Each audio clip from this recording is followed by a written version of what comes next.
আসসালামু আলাইকুম। কেমন আছেন বন্ধুরা সবাই? আশা করি আল্লাহর অশেষ রহমতে ভালোই আছেন। তো আমি আজকে নর্মাল হিজাব কাটিং করে দেখাচ্ছি, নামাজি হিজাব। প্রথমে আমি হিজাবটাকে 2.5 গজ কাপড় নিয়েছি এবং 4 ভাঁজে ভাঁজ দিয়ে দেখুন এখানে মাপ দিয়ে নিচ্ছি। আমি 43 ইঞ্চি ঝুল দিব। তো 43 ইঞ্চি ঝুল যে মাপ দিয়ে দেখিয়ে দিয়ে তারপরে আমি ওই মাথায় ধরে এবং 43 ইঞ্চি বরাবর ধরে চক দিয়ে রাউন্ড করে একদম 43 বরাবর পুরাটাই দাগ দিয়ে নেব এবং 1/2 ইঞ্চি বেশি নেব কাপড়ের সেলাইয়ের জন্য। এভাবে পুরাটাই আমি দাগ দিয়ে নেওয়ার পরে সেটা কেটে নিলাম এবং এখানে আমি 13 ইঞ্চি বরাবর চিহ্ন দিয়ে নিলাম। যেহেতু আমার এখানে থুতনির নিচে সেটা ইলাস্টিক হবে জন্য কেটে নিলাম এবং মাথার মাঝামাঝিতেও একটা চিহ্ন দিয়ে নিয়েছি। এখন আমি এটাকে সরিয়ে ফেলে সাইডের যে টুকরো কাপড় ছিল সেই কাপড়টাকে আমি দেখুন 4 ভাঁজে ভাঁজ দিয়ে 3.5 ইঞ্চি বরাবর একটা রাউন্ড শেপ করে ড্রয়িং করে নিলাম এবং সেটাও কেটে নিলাম। মাঝ বরাবর একটা চিহ্ন দিয়ে নিলাম। সেই মাঝ বরাবর চিহ্নটাই মাঝ বরাবর থেকে সেলাই হবে। আর 2টা ফিতা বানিয়ে নিয়েছি আমি। একটা ফিতা বানিয়ে নিয়েছি এবং অন্যটা আপনাদের সঙ্গে শেয়ার করছি। দেখুন ফিতাটা সেলাই করার পরে আমি চিকন কিছু দিয়ে ফিতাটাকে উল্টিয়ে নেব।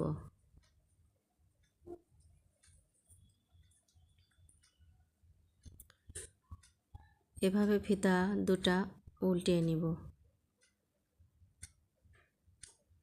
উল্টানো হয়ে গেলে আমি ফিতাটা সাইডে রেখে দেব এবং ওই যে গোল রাউন্ড করে কাপড় কেটেছিলাম সেটা হচ্ছে মাথার কপালের কাছে হবে, সেটাকে আমি জয়েন করে দিলাম ওই কাপড়ের মাঝের চিহ্ন থেকে। এখন আমি যেখান থেকে ওই চাঁদিটা লাগানো শেষ হয়েছে সেখান থেকে আমি ইলাস্টিকটা ভিতরে দিয়ে নিচের দিকে 13 ইঞ্চি পর্যন্ত লাগিয়ে নিব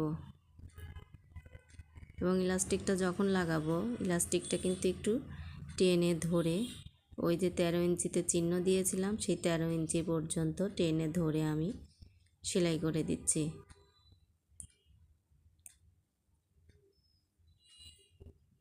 এভাবে আমি দুই পাশটাই ইলাস্টিকটা সেট করে নিব।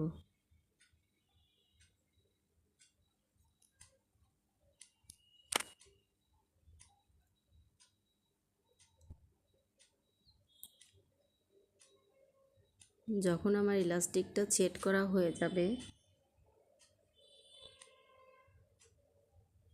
তখন আমি আবার ওই ইলাস্টিক যে পর্যন্ত সেট করা হয়েছিল 13 ইঞ্চি সেখান থেকে আরেকটা সেলাই ধরব এবং যে ফিতা 2টা বানিয়ে রেখেছিলাম সেই ফিতা 2টা চাঁদির নিচে সেট করে নেব। সেট করে নিয়ে ধরে একদম সোজা টানা সেলাই দিয়ে চাঁদির উপরে চাপ সেলাই দিয়ে বের হয়ে যাব।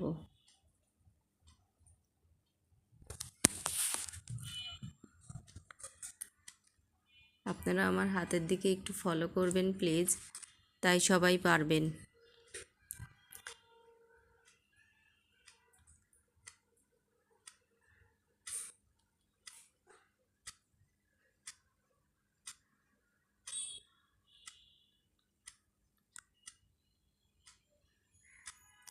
চাঁদির উপর দিয়ে চাপ সেলাই দিয়ে অপর প্রান্তে যে ইলাস্টিকটা লাগানো হয়েছে সেই চাঁদির নিচে ইলাস্টিকের শুরুতে আমি অন্য যে আরেকটা ফিতা বানিয়ে রেখেছিলাম যেটা বেল্ট আর কি, ওটাও সেট করে দিব। সেট করে ইলাস্টিকের শেষ মাথা পর্যন্ত সেলাই দিয়ে সেলাইটাকে এখানে শেষ করে দিব।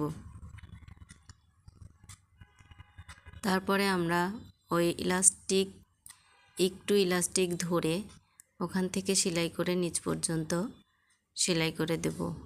দেখুন আমাদের হিজাবটা কিন্তু অনেকটাই রেডি। এখন শুধু নিচের সেলাইটুকু বাদ আছে। এখন নিচে 2টা ভাঁজ দিয়ে আমি চিকন করে ভাঁজ দিয়ে পুরা রাউন্ডটাকেই এভাবে মুড়িয়ে মুড়িয়ে সেলাই করে দেব। তো সেলাই হওয়ার পরে দেখুন আমার হিজাবটা কত সুন্দর। সবাইকে ধন্যবাদ। আসসালামু আলাইকুম।